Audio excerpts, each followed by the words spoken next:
to Solar PV TV. We're honored to be here today with Mr. John Perlin, a solar historian and author of Let It Shine, the 6,000 Year Story of Solar Energy. Thank you for joining us, John. You're welcome. In your book, you go into great detail about the use of solar before the 20th century all the way to ancient times. Can you tell us what are some inspirations and some things that today's solar pioneers can learn from our ancestors? Well, they can learn that they're certainly not pioneers. They have a great amount of foundation, very powerful, solid foundation behind them. And through the discoveries that the book shows, they can learn from the experiences of their ancestors, and therefore they don't have to, as one person said, the great thing about the book is they don't have to repeat the mistakes. But it's a book of experience that shows us how people have benefited from solar energy over the millennia, and also by showing all the different ways people have used the sun, it makes people solar literate. It develops what we should have, and that's what I hope to present in the book, is solar culture. Thank you. Most of the technologies that you talk about in the book, they use the heat and the light of the sun, but do not produce electricity. Besides the fact that PV does not emit carbon, what are some of the biggest differences between PV and other forms of conventional energy generation, electricity generation? Well, first of all, to correct what you said, I do both the solar thermal and solar light. The difference is solar thermal is used for heat, and it takes the light of the sun, turns that into heat. So there's a secondary phenomena. With photovoltaics, the beauty of it is we don't use the heat of the sun, but we use the light of the sun. The light of the sun is called photons, and those photons contain energy.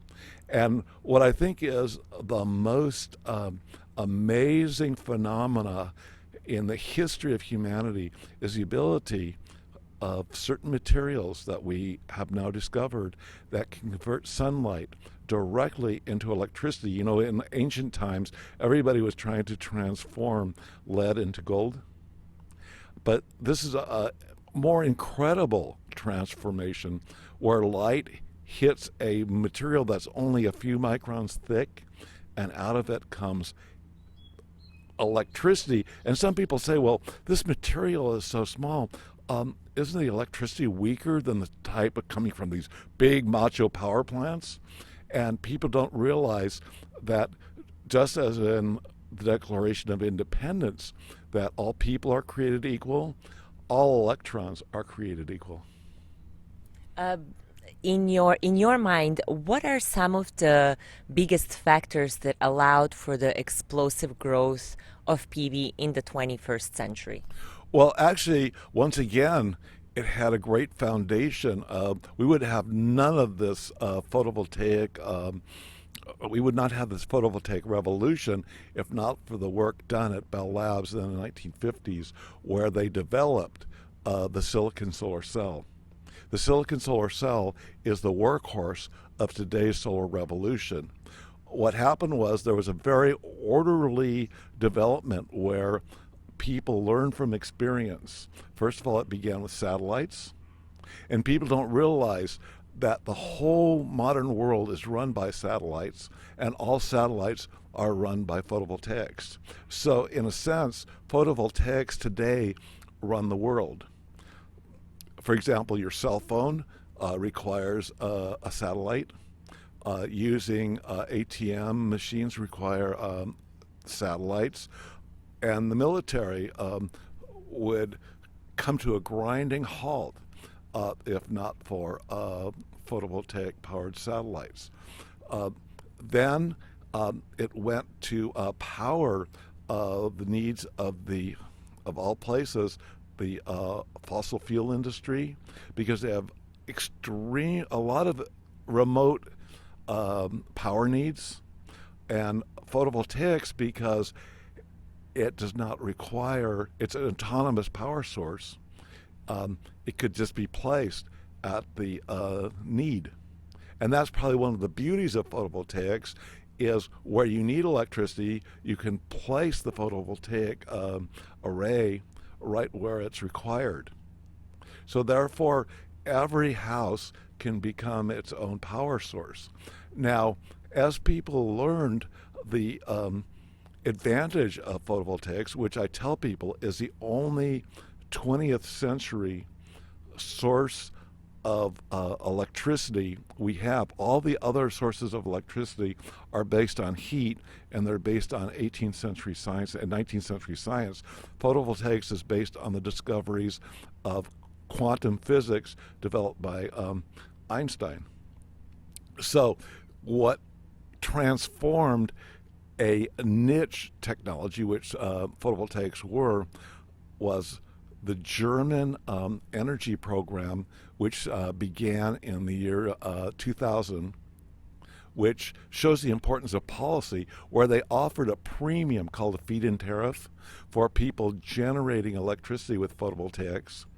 And the great drop in price due to the Chinese government's massive subsidizing of the manufacturing of photovoltaics. These two policies, one in China and one in Germany, created a synergy that now makes photovoltaics a cheaper form of electricity here in California, for example, and in many other places in the world. And so this is why we are having now this great revolution in photovoltaics, is because, as I said yesterday in the lecture, in the early days, we were like Jehovah's Witnesses, and today we're like Presbyterians, or Catholics. We have a huge church. So we no longer have this little choir where we give literature out to a few people, and most think we're really like strange, but everybody, hopefully, and this is a hope of the book too, is will know how solar works, its advantages, and why it's going to basically power the world. And what is your opinion about where do you see the future of PV over the course of the 21st century? Well, this is the really nice thing about having a historical perspective, because people are like, some people are very frustrated. They're saying it's not growing fast enough. But when you consider the fact that maybe 40 years ago, there was only like 760 kilowatts of photovoltaics installed in the world, and today we have 200 billion watts installed in the world. You gain this better perspective that we are really going all out. And it's an amazing story for me, because in the book, I just want to correct one thing, is that not only I do talk about the technologies that use the heat of the sun, I also talk in great detail about photovoltaics that use the light of the sun. And so the whole story of photovoltaics began 140 years ago, and now we have universities, we have research people, we all over the world, investment banks, everybody going into photovoltaics. Who would have dreamed that this would have happened like 15 or 20 years ago? And so there's this synergy now where everybody is seeing the value of photovoltaics. And as we sit out right now, we can see all these trees fighting for photons. All these leaves are just nature's solar cells. This was Solar PV TV from San Diego, California.